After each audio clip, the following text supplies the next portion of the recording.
네, 오늘 우리 금요일 저녁 예배를 시작하겠습니다.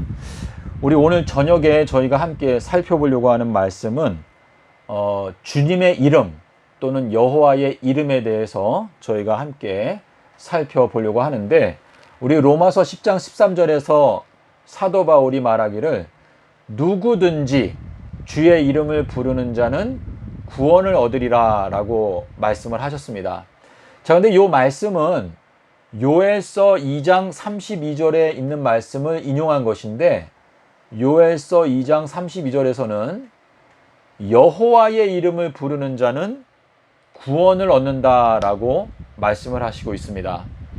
자, 근데 이 여호와라고 하는 이 하나님의 성호를 가장 먼저 하나님께서 소개하신 장면이 출애굽기 6장 2절에서 하나님께서 모세를 통하여 이스라엘 백성들을 출애굽시킬 때, 그때에 여호와라고 하는 이름을 알려주셨습니다.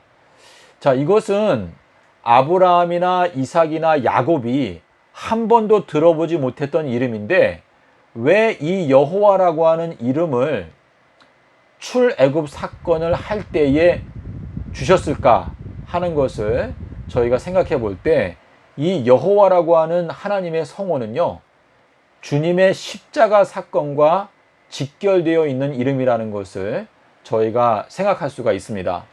자, 이 야훼 또는 여호와라고 하는 요 히브리어 단어를 우리가 살펴보게 되면, 여기 앞에 있는 요게 요드거든요. 근데 이 요드라고 하는 것은 손가락을 뜻합니다. 손가락. 하나님의 손가락을 뜻하는데, 우리 시편에 보면은 주의 손가락으로 지으신 하늘을 내가 보오니 라고 하는 말씀이 있습니다. 그래서 이 손가락으로, 여기 옆에 있는 것은 여기 구멍이 뚫려 있죠. 이것은 창문이 열린다 라고 하는 뜻인데, 이 창조 사건이라고 하는 것은 하나님의 마음 가운데 갖고 있었던 그 하나님의 생각이 창문이 열리면서 그것이 마음이 현실로 드러나는 것, 그것이 바로 창조 사건입니다. 그래서 창세기 1장에 보면 여호와의 신, 하나님의 신이 수면 위에 운행하셨다라고 말씀하시고 있는데, 우리 요한복음 1장 1절부터 보면 뭐라고 말했어요? 그 지으신 모든 것들이 하나도 그가 없이는 된 것이 없느니라 라고 하는 그 말씀은 엄청난 선포인데, 예수님이 어떤 분인지가 요한복음 1장에 나타나 있습니다. 그래서 이 온 우주에 존재하는, 실제하고 있는 이 모든 창조물들 중에서 예수님 없이 존재하게 된 것은 단 하나도 없다라고 하는 것을 선포하고 있는 것인데, 지금 예수님께서 갖고 계신 두 가지 특징이 뭐냐면, 하나는 창조의 권능, 그리고 또 하나는 뭐예요? 여기 바브라고 하는 것은 무엇을 뜻하는데, 그분의 희생을 통해서 또 다른 창문을 여셨다라고 하는 뜻이거든요. 자, 이 첫 번째 창조에 속해 있었던 이 세상은 완전하지 못했어요.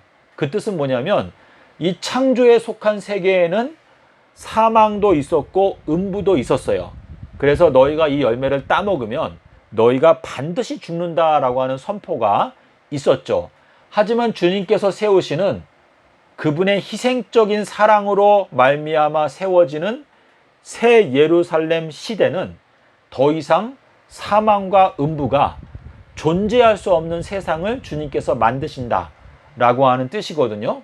그래서 지금 요 창조와 희생, 요 두 가지를 합쳐서 요한 1서에서 설명하는 것은 물로만 임하신 것이 아니고 물과 피로 임하셨다라고 말씀하시면서, 지금 주님께서 창조하시는 이 새 예루살렘은 창조에 속하지 아니한 성소, 다시 말해서 손으로 짓는 성소가 아니고 이것은 예수 그리스도의 보혈로 건축되는 성전이다 라고 하는 뜻이기 때문에, 자, 우리가 예루살렘 할 때 이 살렘이라고 하는 단어의 뜻이 뭐죠? 이것은 평화. 근데 그 평화라고 하는 단어보다 더 다른 뜻은 뭐냐면 완전이라고 하는 뜻이에요. 완전. 자, 아버지 하나님은 완전하시다라고 하는 것은 아버지 하나님은 원래 스스로 계시고 그분은 죽을 수 없는 분이시고 빛 가운데 계시고 그리고 아무도 그분을 볼 수 없다라고 말씀하시고 있는데 예수님께서는 저희들에게 뭐라고 명령하셨죠? 아버지의 완전하신 것 같이 너희들도 완전하라 라고 말씀하셨는데 이 완전은 우리 인간의 공로로 되는 것이 아니고 예수님 그분 자신이 완전하시고 흠이 없으신 제물이 되셨기 때문에 그분의 공로로 말미암아 우리가 완전하게 될 수 있다라고 말씀하시고 있는데요. 예수님께서 걸어가시는 그 길을 우리가 함께 발견하고 따라가게 될 때 저희들도 예수님께서 부활하신 그 당일날 완전하게 되셨죠. 그래서 아버지께 올라가셨을 때 아버지께서 예수님을 인정하셨어요. 근데 그와 마찬가지로 우리들도 아버지 하나님께로부터 인정함을 받고 예수님과 함께 영원토록 한 몸이 되어서 예수님과 함께 영원토록 살기 위한 이 혼인에 들어가기 위해서는 3000년의 세월이 지나가고 나서 그 다음에 새 예루살렘이 내려올 때 우리가 비로소 완전에 도달하게 된다라는 것을 주님께서 저희들에게 말씀을 하셨습니다. 그래서 이 여호와 또는 야훼라고 하는 이름은 굉장히 복스러운 이름이에요. 주님께서 우리에게 베푸신 기적은 가장 크게 말하면 딱 두 가지죠. 하나는 창조의 기적, 또 하나는 십자가의 기적인데 이 두 가지 기적을 통해서 완성되는 것이 바로 새 예루살렘이에요. 그래서 예수님은 너무나도 아름다우시고 너무나 놀라운 분이신데 우리가 예수님의 십자가 앞에 가까이 나가면 나갈수록 저희들의 모든 개인적인 영화는 다 사라지고 오직 주님의 이름만이 높임을 받고 우리가 그분의 이름을 마음껏 찬송할 때 우리의 마음 가운데 기쁨이 있고 하나님의 놀라우신 왕국이 완성이 된다라는 것을 말씀을 하시는 것인데 주님께서는 나더러 주여 주여 하는 자마다 천국에 들어갈 것이 아니고 다만 내 아버지의 뜻대로 행하는 자가 천국에 들어간다라고 말씀하셨습니다. 근데 이 아버지께서는 모든 피조물들을 누구한테 무릎 꿇게 하기를 원하세요?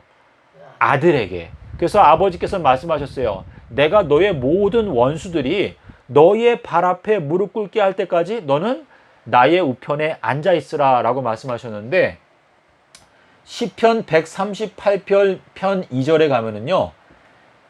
아버지 하나님께서 갖고 계신 계획은요.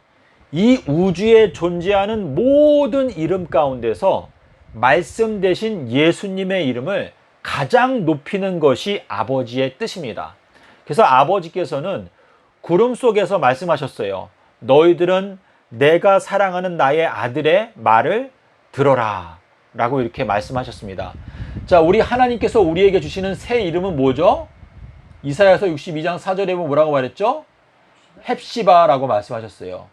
자, 근데 이 헵시바라고 하는 이 이름은 나의 기쁨이 그녀 안에 있다라고 하는 뜻인데 아버지께서는 예수님을 두 번에 걸쳐서 너는 내가 기뻐하는 자다라고 말씀을 하셨습니다. 언제 말씀하셨죠?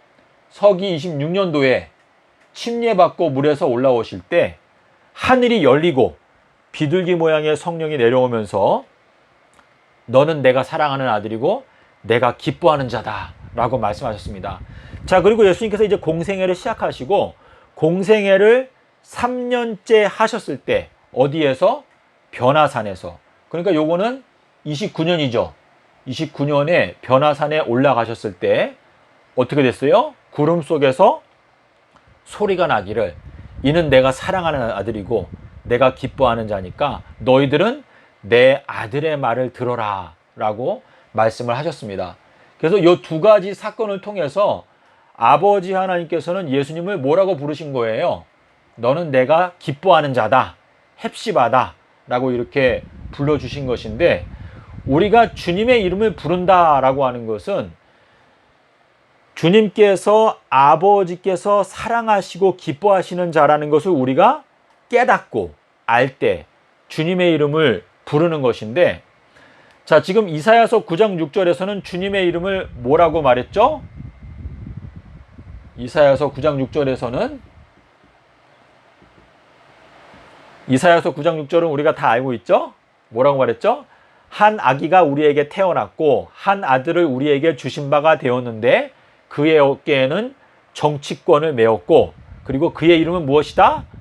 기묘자라. 예, 기묘자라고 말씀하셨고 또 뭐라고 그랬죠?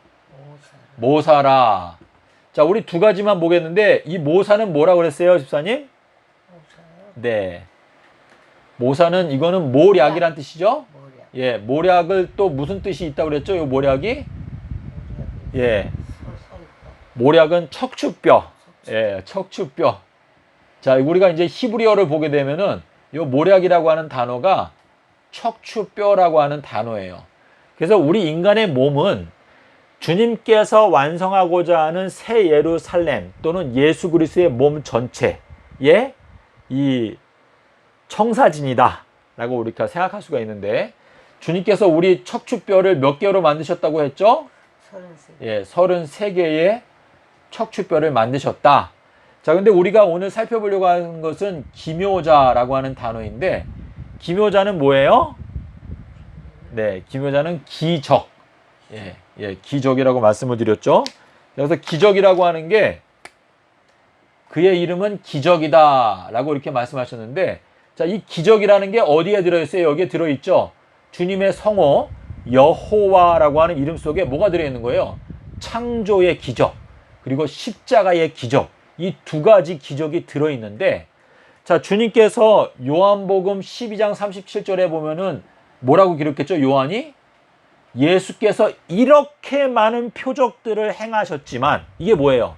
예수님께서 이렇게 많은 창조의 권능으로 여러 가지 기적들을 보여주셨지만 저를 믿지 아니하였으니 라고 말했어요. 이 똑같은 얘기가 어디에 나와요? 출애굽기에 가면 뭐라고 그랬죠? 하나님께서 출애굽기 3장 20절에서 모세를 보내시면서 뭐라고 그랬어요? 내가 너를 바로한테 보내고 내가 여러 가지 이적을 행할 것인데 내가 바로의 마음을 어떻게 하겠다? 강팍하게 하겠다. 그래서 출애굽기 11장에 가면은 여호와 하나님께서 뭐라고 말씀하세요? 내가 이제 한 가지 기적을 행할 것인데 이 한 가지 기적을 통해서 바로가 이스라엘 백성 전체를 다 출애굽을 시킬 것이다 라고 말씀을 하셨어요. 자, 그래서 지금 우리가 여기에서 말씀하시는 요 기적, 주님의 이름이 기적인데 이 기적에 창조의 기적과 십자가의 기적이 둘 다 들어있는데 이 창조의 기적으로는 죄인의 마음을 돌이킬 수가 있어요, 없어요? 없죠. 그렇죠? 주님의 십자가로 말미암아 우리의 죄된 마음을 돌이킬 수 있다라고 하는 것을 어디에서 말씀하셨어요? 요한복음 15장 13절에 보면 뭐라고 말했죠? 사람이 친구를 위해서 목숨을 버리게 되면 어떻다고 그랬어요? 그것보다 더 큰 사랑이 없다 라고 말씀하셨는데 자, 우리 죄인의 마음을 돌이킬 수 있는 거는 뭐밖에 없어요? 매로 될까요? 채찍으로 될까요? 안 되죠. 사랑으로밖에 될 수가 없는 것 같아요. 주님께서 이 아담과 하와가 하나님의 사랑에 대해서 오해하고 하나님의 명령을 불순종했을 때 그들의 마음 가운데 있는 그 깊은 오해를 풀어줄 수 있는 방법은 그 창조주께서 피조물을 위해서 그분의 목숨을 버리심으로 말미암아 가장 큰 사랑을 보여주실 때 그들의 마음이 돌이킬 수 있다라는 것을 하나님께서 아셨기 때문에 십자가의 사랑, 십자가의 기적이 유일하게 우리의 마음을 죄된 상태에서 돌이킬 수가 있다라는 것을 보여주신 것이죠. 예, 그래서 주님께서 이사야서 9장 6절에서 말씀하신 대로 주님의 이름은 기적이라고 했어요. 기적. 근데 주님께서 독생자, 자, 독생자라고 하는 뜻이 뭐예요? 아버지의 품속에 있었던 단 하나뿐인 아들 예수님이 나타났다라고 하는 것은 아버지 하나님을 있는 그대로 보여주실 수 있는 분은 딱 한 분, 예수 그리스도밖에 없는데, 그분을 통해서만이 우리는 아버지를 발견할 수가 있다. 아버지와 화목할 수 있다. 라고 하는 것을 말씀하시는 것인데, 주님께서 우리에게 뭐라고 말했어요? 내가 너희들에게 허락하는 표적은 요나의 표적 외에는 없다. 라고 말씀하셨습니다. 자, 우리 요한복음 3장 27절에 이런 말씀이 있어요. 침례 요한이 이렇게 말했어요. 사람은 하늘에서 허락한 것 외에는 어떤 것도 받을 수 없다. 라고 말했거든요. 그런데 주님께서 뭐라 그랬어요? 내가 너희들에게 허락하는 표적은 요나의 표적밖에 없다. 내가 너희들에게 허락하는 기적은 요나의 기적밖에 없다. 이렇게 말씀을 하셨습니다. 그래서 우리가 이 성경을 깊이 살펴보니까 주님께서 우리에게 주시는 이 십자가로 말미암아 세워지는 새 언약은 뭐예요? 내가 십자가에서 너희들에게 확실하게 보여주었던 나의 이 창조주의 사랑을 너희가 영원토록 잊지 않고 기억하기만 한다면 내가 너희들에게 영생을 보장할 수가 있다 라고 하는 것이 새 언약이었습니다.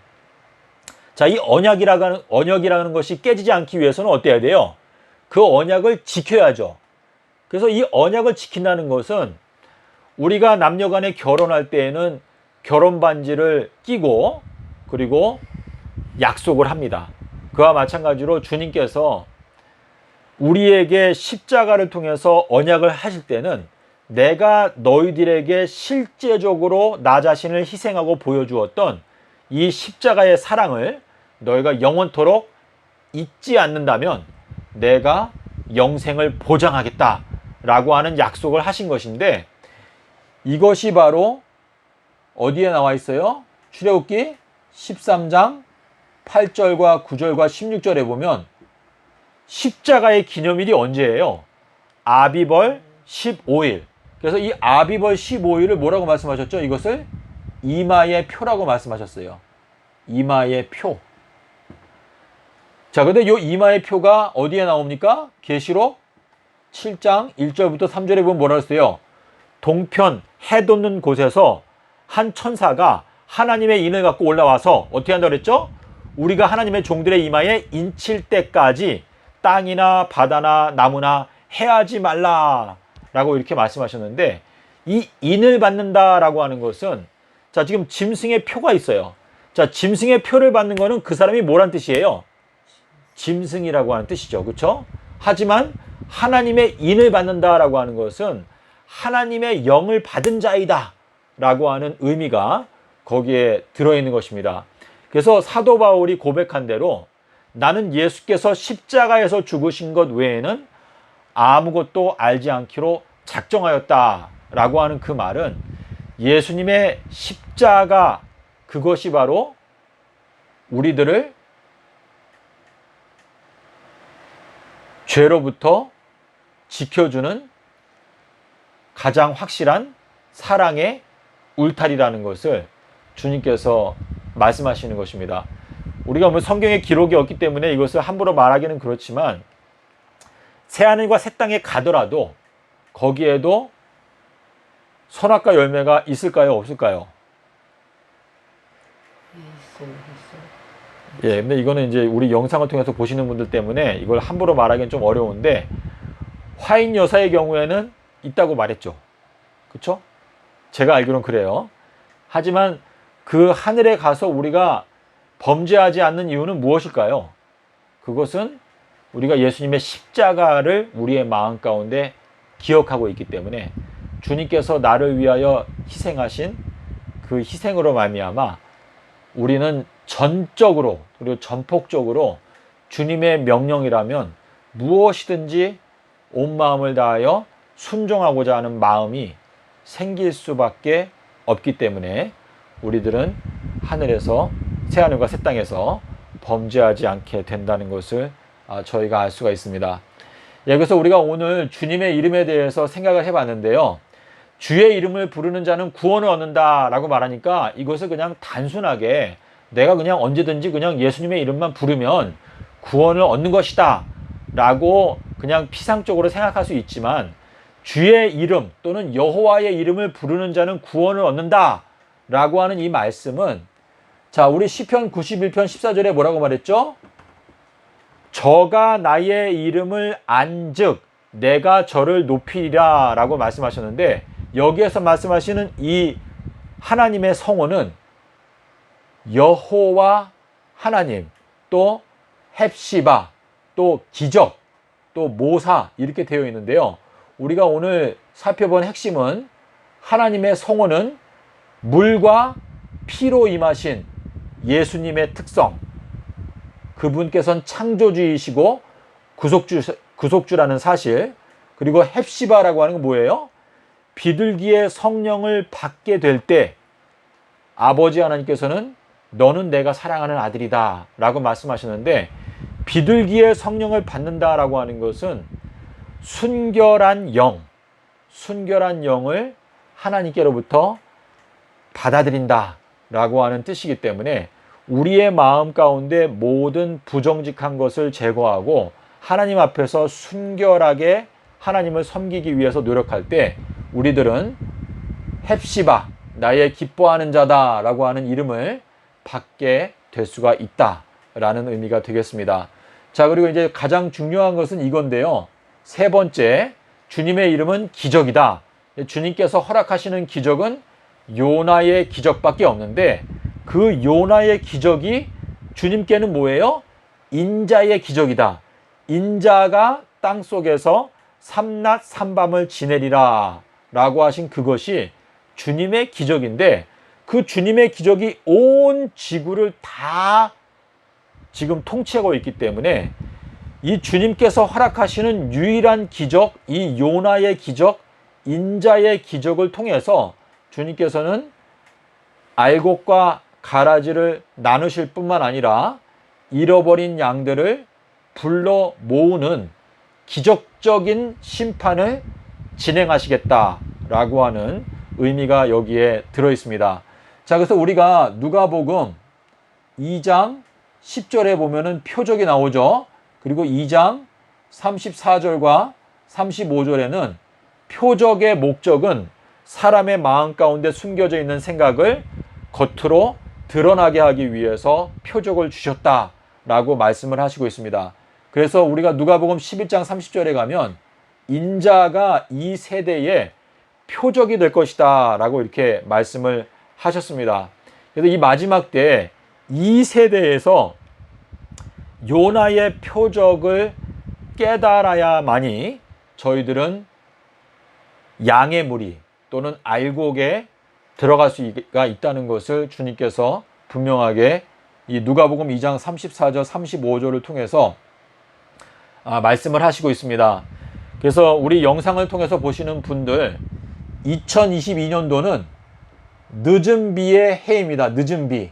자, 우리 스가랴서 10장 1절에 보면은 여기에 원어 성경에 번개라고 하는 단어가 있습니다. 그리고 여기에는 늦은 비라고 하는 단어가 있죠. 그래서 이 늦은 비라고 하는 것은 번개와 함께 동반돼서 내리는 것인데, 이 번개라고 하는 것은 누가복음 11장 36절에서 등불에서 번개가 비추어 나온다라고 말했습니다. 자, 등불에서 번개가 비추어 나온다라고 하는 이 표현과 계시록 4장 3절에 가면 보좌에서 번개가 비추어 나온다라고 하는 말씀이 있습니다. 그래서 우리가 알 수 있는 건 뭐냐면, 이 번개가 등불에서 나온다라고 말했는데, 이 등불은 누구라고 그랬어요? 침례 요한, 켜서 비치는 등불이다라고 말했는데, 자, 우리 누가복음 11장 36절에서는 이 번개가 등불에서 비추어 나온다라고 말씀하셨고, 계시록 4장에 가면 제 기억으로 3절인데 그 보좌에서 번개가 흘러나온다라고 말씀하셨습니다.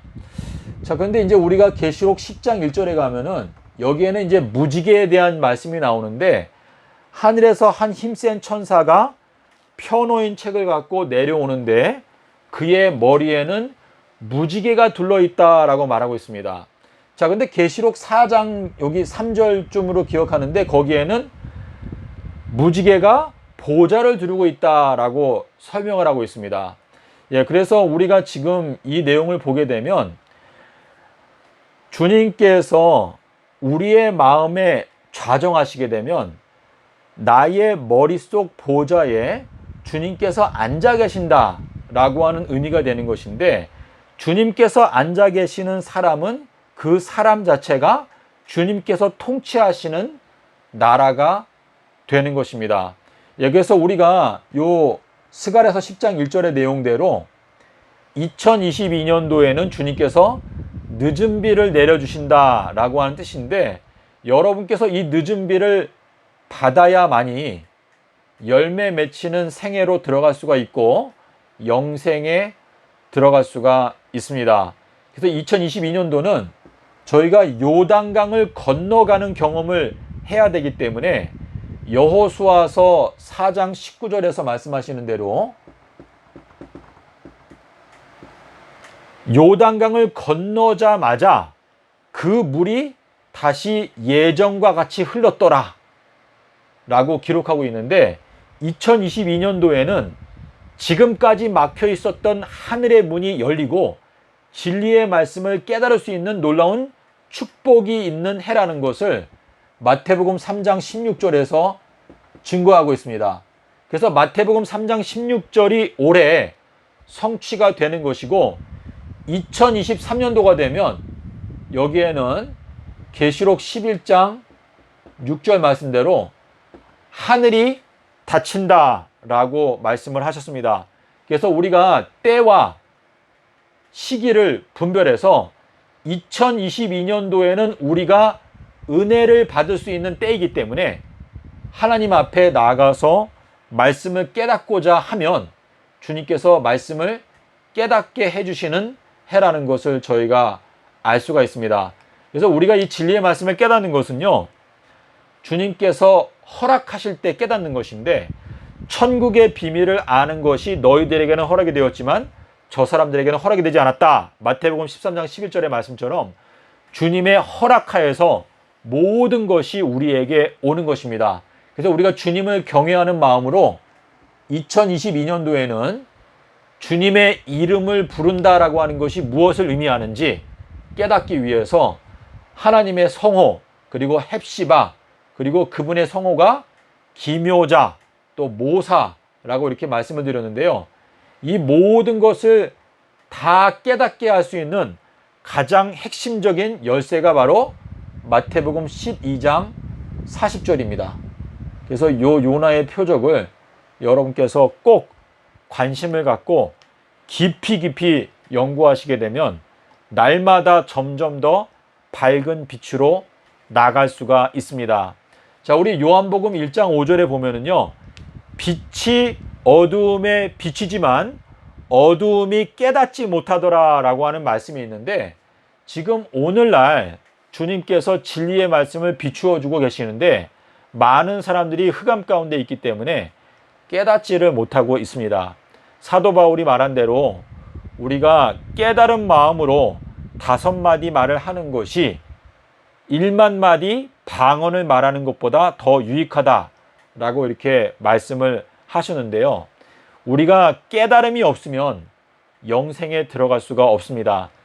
다니엘서 12장에서 말씀하신 대로 악한 자는 아무도 깨닫지 못하되 오직 지혜 있는 자는 깨닫게 되리라 라고 말씀을 하셨는데, 여러분께서 아담과 하와가 범죄했던 그 연도와 날짜에 대해서 성경적으로 깨닫게 되고, 그리고 이 지구 역사 전체가 7030년, 7030년이 지구 역사 전체를 의미한다는 것을 성경적으로 확실하게 깨닫게 되면 여러분께서 14만 4천인이 되어서 검은고, 이 검은고를 연주할 수 있게 될 것입니다. 자, 그래서 우리 계시록 15장과 14장에 14만 4천인들이 검은고를 연주한다라고 하는 말씀이 있는데, 이 검은고를 연주하려면 7030년에 비밀을 깨달아야 하는데, 요 스트롱 사전 번호가 바로 7030인데요. 요 7030에 해당되는 것이 바로 검은고입니다. 여러분께서 검은고를 연주하고 또 시편금으로 하나님을 찬송하기 위해서는 아담과 하와가 범죄했던 날짜가 며칠이라고 그랬죠? 2월 10일. 예, 2월 10일 날 아담과 하와가 범죄했고 요 날에 하나님께서 양을 주셨죠. 요 얘기가 어디에 나오죠? 출애굽기 12장 3절 6절 그리고 민수기서 9장 11절에 보면 두 번째 유월절을 지킬 수 있는 때가 요 2월 10일인데 요게 언제예요? 노아가 방주에 들어갔던 날짜죠. 그쵸? 창세기 7장 9절과 10절에 보면 노아가 방주에 들어갔던 날짜가 2월 10일인데 그 2월 10일이 아담과 하와가 범죄했던 그 당일날 하나님께서 뭘 줬어요? 아담과 하와한테 양을 주셨죠? 예, 양을 선택하라. 양을 선택하는 순간에 아담과 하와는 어디에 탄 거예요? 구원의 방주에 탄 거예요. 자, 이 양이라는 게 뭐였어요? 양. 양은 뭐죠? 대속물. 그쵸? 자, 이 대속물인데 대속물이 히브리어로 뭘까요? 살렘이죠. 그쵸? 이 대속물은 살렘이에요. 자, 근데 이 대속물이 요게 방주를 만들 때 나무로 만들고 이 나무 안쪽과 바깥쪽에 뭘 발랐죠? 역청. 예, 역청을 발랐어요. 근데 이 역청이 뭐죠? 요게 대속물이에요. 그래서 여러분께서 히브리어를 직접 확인해 보시게 되면 이 모든 비밀을 깨닫게 될 수가 있는데 오늘날 우리가 이 말씀을 깨닫게 되는 것은 주님의 놀라우신 은혜로 말미암아 우리의 눈이 열리고 있는 것입니다. 그래서 여러분께서 또 저도 마찬가지로 저희들은 날 때부터 소경이었지만 주님께서 오늘날 우리의 눈을 뜨게 해주신다. 요한복음 9장에 있는 말씀과 같이 주님께서 우리들의 눈을 뜨게 해주시는 해가 바로 2022년도이기 때문에 여러분께서 온 마음을 집중해서 이 말씀을 깨닫고자 노력하기만 한다면 주님께서 성령을 보내셔서 능히 깨닫게 해 주실 것입니다. 자, 말씀을 마치기 전에 한 가지만 더 말씀을 드리면요. 자, 침례 요한이 뭐라고 말했죠? 막 오는 바리새인들과 사두개인들한테 말하기를 뭐라 했어요? 누가 너희들을 가르쳐서 임박한 진노에서 어떻게 하라? 도망치라고 가르쳐 주었느냐라고 말했어요. 자, 이 많은 바리새인들과 사두개인들도 요한이 침례받는 곳에 왔었거든요. 자, 도망치는 거는 몇 번 도망치는 거예요, 저희가. 도망치는 게. 자, 침례 요한이 서기 26년도에 임박한 진노에서 도망쳐라 라고 말했어요. 자, 그리고 나서 두 번째 도망치는 건 어디죠? 계시록 12장 6절에 가면 뭐라 그랬죠? 여자가 광야로 도망갔다 라고 말했어요. 자, 그리고 세 번째 도망치는 건 언제일까요? 멸망에 가증한 것이 거룩한 곳에 서는 짐승의 표의 환란이 시작되면 그때는 또 저희가 도망을 가야 됩니다. 그래서 지금 오늘날 2022년도가 너희의 도망가는 것이 언제가 되지 않도록 기도하라? 겨울이나 안식일이 되지 않도록 기도하라 라고 말했는데 재림전 7년은 계절로 말하면 뭐예요? 여름이죠. 여름. 예. 여름이 오기 전에 뭐가 오는 거예요? 겨울이 오는 것인데 자, 겨울이나 안식일이 되지 않도록 기도하라. 2022년도는 안식년이거든요.